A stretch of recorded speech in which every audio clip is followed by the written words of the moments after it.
Hello and welcome back to DTS Programming. My name is Daniel and today I'll be presenting my Thinking Strategies game design project that I've been working on for the last 5 days in my TCH115 class at the University of Advancing Technology. For this project, we were required to design a game in a short amount of time utilizing lateral thinking strategies to create a video game in 1 week. Some of the requirements for this game must be playable for at least 30 seconds, and it should have a win or lose condition. The game should contain at least 10 enemies or obstacles. There should be at least 2 frames of animation, background art, and 1 original artwork. And the game should have 5 different sound effects for different game events. As you can see here, I have my audio manager and I have 6 sounds built in. My theme music, sound for my axe throwing, my axe hitting, zombie death, zombie attack, and my angry zombie. Of course, I have my score and my zombie kill count. Taking a quick look at the scene, the trees, the zombies, the sounds all came from external packages, the night sky as well. My original artwork is the graveyard itself. For the tombstones, I just took capsules and squished them down, put some text on them to look like headstones. For the gate, I just took cubes, stretched them out, put them all together, and added a metallic material. And so the graveyard is my personal art as a programmer, but I'm pretty happy with how it came out.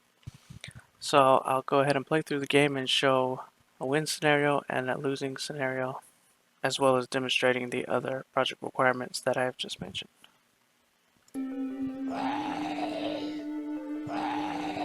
So I have random zombie spawners, sounds when the zombies spawn in,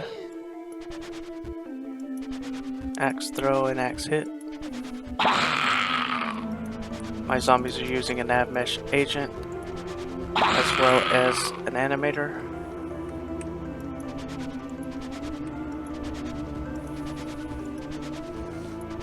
To track towards the target, which is the player.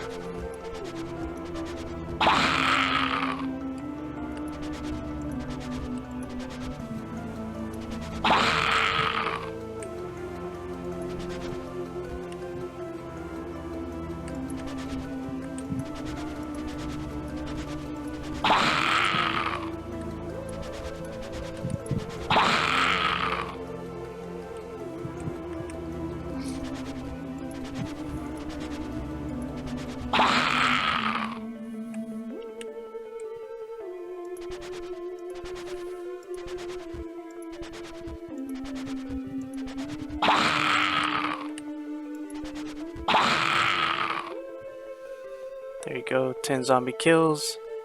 A little text pop up to let you know that you have survived this wave of zombies. And of course my score, which incremented with each hit.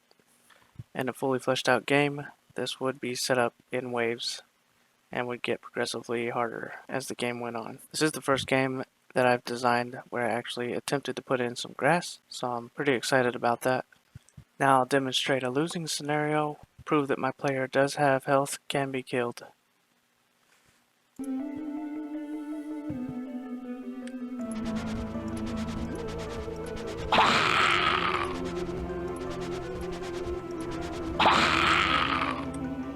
Not going down without a fight.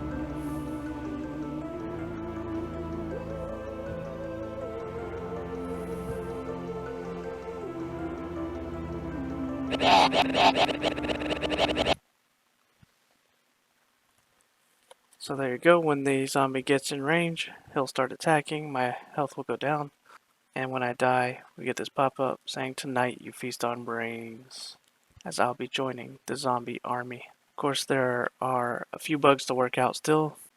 In a completed design, all these health bars would be facing the camera at all times. There was a bit of audio overlap at the end after the zombie killed me. An actual losing scenario, I would clear the field and reset the level. But since this game only took me 5 days, I'm pretty excited with how it turned out. It started off as just an axe toss game based off the recreational sport. That wasn't enough to meet the project requirements, and so with a little design manipulation, I turned it into this zombie survival game. And so there you have it. Game is playable for at least 30 seconds, has a win and lose condition, contains at least 10 enemies or obstacles, has background art, at least 2 frames of animation, and an original artwork, and has 5 different sounds for different game events. As a personal challenge to myself after I started designing games for UAT, I wanted each of my game titles to have the initials UAT, and so I started off calling this Urban Axe Toss, but then I changed the name to Undead Axe Toss, and that was part of my lateral thinking approaching the game design based on the game title first. So it's a bit of a different approach, but it has actually shaped all of my projects since I started at UAT a couple years back. So that's my design project for TCH115 Thinking Strategies at the University of Advancing Technology.